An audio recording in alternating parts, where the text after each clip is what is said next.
First of all এখান থেকে একটা নতুন কম্পোজিশন নিয়ে নেই, হাইট ওয়েট এটাকে রেখে 10 সেকেন্ডের জন্য 1920 এবং 1080, দেন হচ্ছে ওকে। কালার যদি চেঞ্জ করতে হয় এখান থেকেও আবার চেঞ্জ করতে পারি, কম্পোজিশন সেটিং যে কোনো একটা কালার আমরা এখান থেকে দিয়ে দিতে পারি। দেন হচ্ছে ওকে, দেন ওকে। দেন ফার্স্ট অফ অল একটা রেক্ট্যাঙ্গেল শেপ নিয়ে নিই, এখান থেকে একটা রেক্ট্যাঙ্গেল শেপ কন্ট্রোল প্রেস করে এই পোর্শনে ক্লিক করলে তাহলে অ্যাঙ্কর পয়েন্টটা সেন্টারে আসবে, এটা খুবই ইম্পর্ট্যান্ট। ওকে দেন রেক্ট্যাঙ্গেল শেপের রেক্ট্যাঙ্গেল এই পোর্শনে রেক্ট্যাঙ্গেল রাউন্ডনেস সেটাকে একটু বাড়াই দিই, তাহলে শেপটা চারদিক থেকে একটু রাউন্ড আকারে শো হবে। ওকে, মিনিমাইজ করে দিই। ওকে ডান, ওটাকে একটু উপরে নিয়ে যাই। দেন এখান থেকে একটা টেক্সট লিখে দিই, টেক্সট, দেন হচ্ছে প্রিমিয়ার, দেন হচ্ছে নাদিম। পজিশন অনুযায়ী একটু সেট করে নেই, অ্যাঙ্কার পয়েন্ট কন্ট্রোল প্রেস করে ডাবল ক্লিক করলে অ্যাঙ্কার পয়েন্টটা মিডলে আসবে। Okay good. দেন এটাকে একটু অ্যানিমেট করব, এক্সপ্যান্ড, দেন হচ্ছে অ্যানিমেট, রাইট ক্লিক, দেন হচ্ছে পজিশন। আমরা এখান থেকে পজিশনটাকে একটু নিচে নামাই দেই, দেন অ্যাডভান্স, এক্সপ্যান্ড করে অ্যাডভান্স। দেন এখান থেকে শেপ হচ্ছে র্যাম্প আপ, অফসেট ভ্যালু এই পজিশন -100 এবং কয়েকটা ফ্রেম পরে -100। ওকে, ফ্রেমটাকে একটু আগাই দিই। এই শেপটাকে অ্যানিমেট করব, তার জন্য হচ্ছে এক্সপ্যান্ড করে পজিশন এবং সাইজে দুইটাকে ফ্রেম অ্যাড করে দিই, দুইটাকে কয়েকটা ফ্রেমে নেই এবং এই পজিশনে সাইজ কমাই দিই এবং পজিশন এটাকে নিচে নামাই দিই। কোন পজিশনে কতটুকু হবে? ওকে, আই থিঙ্ক বেটার একটা পারফরমেন্স পাবো। দেন হচ্ছে সবগুলোকে সিলেক্ট করে F9 প্রেস করি, আপার লেয়ার সিলেক্ট করে দেন হচ্ছে গ্রাফ, এক্সপ্যান্ড টু। ওকে, দুইটা গ্রাফই একসাথে দেখা গেল। ওকে ডান, তাহলে আমাদের কার্ভ দেন আমরা যদি এখন প্রিভিউ দেখি, গুড। দেন আমরা এখান থেকে একটা টেক্সট অ্যাড করব, দেন হচ্ছে টেক্সট লিখে দিলাম Premiere Nadim. Okay, then set to the position অনুযায়ী সেট করে নিই। দেন কন্ট্রোল প্রেস করে এখান থেকে ডাবল ক্লিক, অ্যাঙ্কর পয়েন্টটা মিডল চলে আসবে। টেক্সটটাকে অ্যানিমেট করব, এক্সপ্যান্ড, দেন হচ্ছে অ্যানিমেট এই অপশনে গিয়ে রাইট ক্লিক, পজিশন। দেন এখান থেকে পজিশন একটু নিচে নামাই দেই, দেন এক্সপ্যান্ড, অ্যাডভান্স অপশন এক্সপ্যান্ড, দেন হচ্ছে শেপ স্কোয়ার আছে এখান থেকে র্যাম্প আপ করে দেবো, উপরের দিকে উঠবে।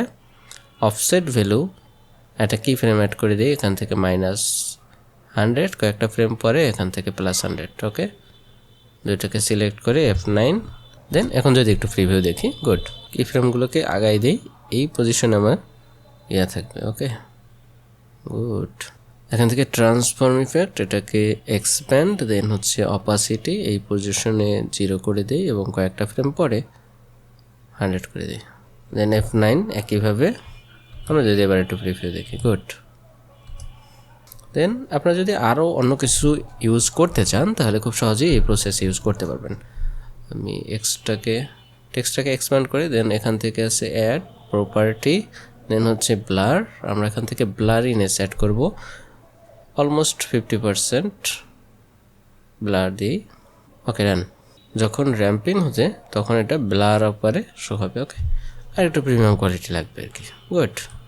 দেন হচ্ছে শেপ লেয়ার আছে, এখান থেকে এটাকে রাইট ক্লিক করলে লেয়ার স্টাইল, দেন হচ্ছে ইনার শ্যাডো, এখান থেকে ইনার শ্যাডো এক্সপ্যান্ড, দেন অপাসিটি অলমোস্ট 100, ডিস্টেন্স 15-16 এরকম একটা ভ্যালু রাখতে পারি এবং সাইজ 80 to 90 এর মাঝামাঝি একটা ভ্যালু রাখে দিতে পারি। Okay good. দেখেন চারপাশে একটা ইনার শ্যাডো কিন্তু অ্যাড হয়ে গেছে অলরেডি। আমরা টেক্সটটাকে হাইড করে দিই, টেক্সট অপশনে পরে আসবো। এই লেয়ারটাকে সিলেক্ট করে রাইট ক্লিক, দেন হচ্ছে প্রি কম্পোস্ট। ইজি, এত কিছু করছি, দরকার ছিল না। তার পূর্বে আসলে শুরুতেই এই লেয়ারটাকে একটা প্রি কম্পোস্ট করা দরকার ছিল। আমরা যখন এই শেপটাকে অ্যানিমেট করেছি তখনই একটা প্রি কম্পোস্ট করা দরকার ছিল। প্রি কম্পোস্ট দেখুন মুভ অল অ্যাট্রিবিউটস, এইটাকে শেপ নামে প্রি কম্পোস্ট করা দরকার ছিল, আমরা ভুলে গেছি করতে, করা হয়নি। ওকে, এই শেপ লেয়ার এটাকে আবারও প্রি কম্পোস্ট করবো, দুইবারে প্রি কম্পোস্ট করে এটাকে মুভ অল অ্যাট্রিবিউটস লিখে দেবো class map, GLASS class MAP map, then ওকে।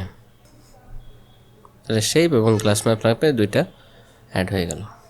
প্রিকম্পোজড গ্লাস ইফেক্টে এই যে শেপ লেয়ার আছে, এখান থেকে রাইট ক্লিক করে এটা নিউ সলিড নিব, ব্ল্যাক ব্যাকগ্রাউন্ড আছে, দেন হচ্ছে ওকে। সলিড লেয়ারটাকে এটার নিচে নিয়ে আসবো। ওকে, ডান। তাহলে ব্ল্যাক ব্যাকগ্রাউন্ড, এই যে প্রি কম্পোজিটটা এটাও কিন্তু এখানে ব্ল্যাক ব্যাকগ্রাউন্ড হয়ে যাবে। ওকে, দেন এই গ্লাস ম্যাপ এটাকে ডাবল ক্লিক করে শেপ লেয়ারে নিয়ে যাই। দেন এখান থেকে এই লেয়ারটা দেখবো যে পিছনে ব্যাকগ্রাউন্ড কিন্তু নেই। দেন এখান থেকে রাইট ক্লিক, নিউ, দেন হচ্ছে একটা সলিড নিতে পারি, সলিড। দেন এখান থেকে লিখতে পারি ব্যাকগ্রাউন্ড, ওকে, অথবা বিজি, ব্যাকগ্রাউন্ড সলিড লিখে দিলাম। ওকে, দেন এর কালারটাকে ব্ল্যাক রেখে দেন হচ্ছে ওকে প্রেস করি। ওকে, এটাকে নিচে আসি, এই অপশনটাকে কেটে দিই। দেন এখান থেকে কম্পোজিশন, এটাও দেখেন ব্ল্যাক হয়ে গেছে। আমরা এই যে গ্লাস ইফেক্ট আছে এটাকে ডিজেবল করে দিব এবং এখান থেকে যে শেপ প্রিকম্পোজড আছে এটাকে নিয়ে আসবো। ওকে, ডান। দেন আমরা এখান থেকে পিছনের ব্যাকগ্রাউন্ডে একটা ইমেজ অ্যাড করতে পারি অথবা যে কোনো একটা ভিডিও ফুটেজ অ্যাড করতে পারি। সাপোজ লাইক দ্যাট, এই ভিডিও ক্লিপটা নিয়ে আসি, সেট টু দ্য সাইড, সবার নিচে। দেন হচ্ছে এটাকে একটু সেট করে নিই, ফ্রেমের সাথে অ্যাডজাস্ট করে নিই। ওকে, দেন এই শেপ এটাকে টগল লেয়ার সিলেক্ট করে দিই। দেখুন এটা ভ্যানিশ হয়ে গেছে, বাট এখানে একটা গ্লাসের একটা আবার বাসছে, আমরা দেখতে পাচ্ছি না। আমরা কাজ করলে এটাকে শো হবে। ওকে, ইফেক্টস অ্যান্ড কন্ট্রোলে গিয়ে সার্চ করি camera lens blur. Camera lens blur এটাকে ধরে শেপ লেয়ারের উপরে অ্যাড করি। দেন এখান থেকে রেডিয়াস অ্যারাউন্ড 10-30 এরকমের একটা ভ্যালু রাখতে পারি। আমি 11 রেখে দিলাম। দেন এখান থেকে এটাকে রাইট ক্লিক করে রিনেম করি, রিনেম ব্লার। দেন সিলেক্ট করে ডুপ্লিকেট, কন্ট্রোল ডি এবং রিনেম করে দিই গ্লাস ইফেক্ট। এখান থেকে ইফেক্ট এটাকে ডিলিট করে দিই, সিলেক্ট করে delete. Then effects and control গিয়ে সার্চ করি CC glass effect, CC glass, then apply to the glass effect. এখন এখান থেকে সারফেস গ্লাস ইফেক্ট, এখান থেকে glass map, effects and mask, opacity লাগবে না। এখান থেকে ambient light effect 20, diffuse 50 and specular 120 দিদি। ওকে, এখান থেকে সফটনেস 20 হাইট এবং distance 120। Okay, then shading 55, around 60-55 এরকম একটা ভ্যালু রাখতে পারি। ওকে, অলরেডি একটা গ্লাসের ইফেক্ট কিন্তু এখানে শো হচ্ছে, আপনারা দেখতে পাচ্ছেন। দেন এটাকে মিনিমাইজ করি। দেন ইফেক্টস অ্যান্ড কন্ট্রোলে গিয়ে সার্চ করতেছি CC blockage, apply to the layer.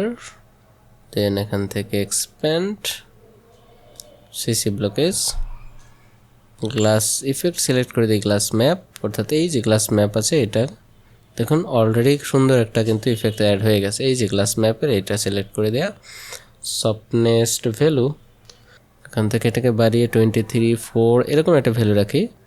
দেন হচ্ছে কাটাবে এটা কমে দিই 4 অথবা 5 এরকম একটা ভ্যালু রাখি। ওকে, দেন শেডিং অ্যাম্বিয়েন্ট লাইট এটাকে 70-72-5 এরকম একটা ভ্যালু রাখা যায় আর কি।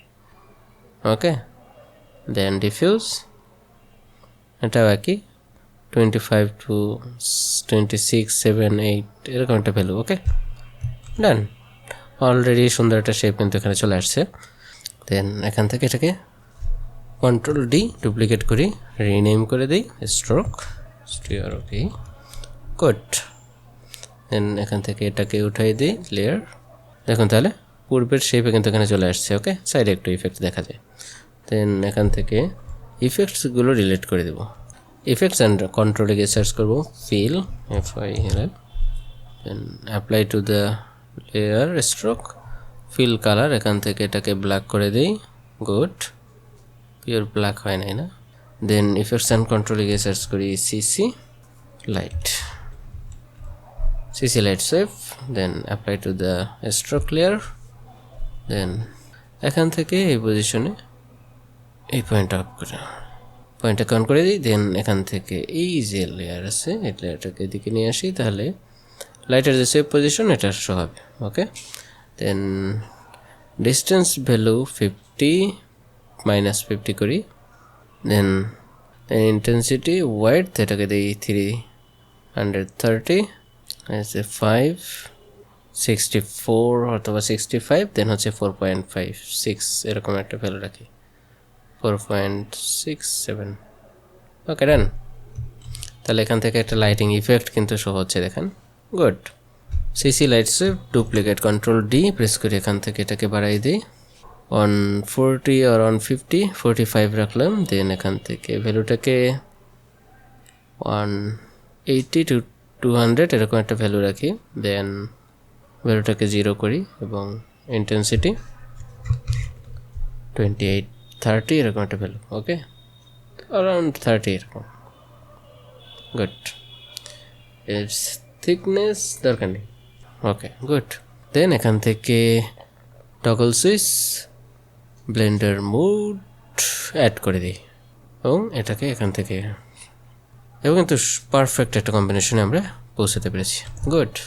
ওকে, যদি আমরা এখন একটু প্রিভিউ দেখি, আই থিঙ্ক সুন্দর একটা রেজাল্ট কিন্তু আমরা পেয়ে যাচ্ছি। ওকে, এখান থেকে শুরু থেকে এই পজিশনে খুব দ্রুত শো হচ্ছে।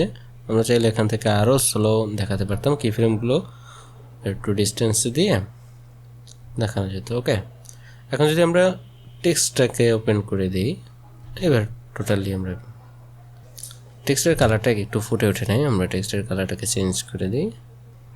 দেন আমরা একটু প্রিভিউ দেখি। ফাইনালি গুড, সুন্দর একটা টেক্সট অ্যানিমেশন কিন্তু অ্যাড হয়ে গেছে। ওকে, আই থিঙ্ক বেটার পারফরমেন্স। এখন যদি আমরা পিছনের ব্যাকগ্রাউন্ডটাকে চেঞ্জ করে দিই, সাজেস্ট আমি এখান থেকে আরেকটা ভিডিও যদি নিয়ে আসি, সাপোজ এই ভিডিওটাকে এখান থেকে ইম্পোর্ট করলাম, নিচে নিয়ে আসি এবং পুরোর ভিডিওর উপরে যদি প্লেস করে দিই, তাহলে দেখব যে আমাদের একই ইফেক্ট আদার্স যে কোনো একটা ভিডিও ক্লিপের উপরে কিন্তু অ্যাড হয়ে গেছে। তাহলে আমরা দেখতে পাবো যে একই ইফেক্ট আদার্স যে কোনো ভিডিওর উপরে কিন্তু পারফেক্টলি এখানে বসে যাবে। ওকে, তো এইভাবেই আমরা চাইলে খুব সহজে যে কোনো ভিডিও ক্লিপের উপরে লিকুইড গ্লাস ট্রানজিশন যে ইফেক্টগুলো আছে খুব সহজেই ব্যবহার করতে পারি। ওকে, তো আজকে এই পর্যন্তই, দেখা হবে পরবর্তী কোনো ভিডিওতে। সে পর্যন্ত সবাই ভালো থাকবেন। Thank you so much, has stay with us.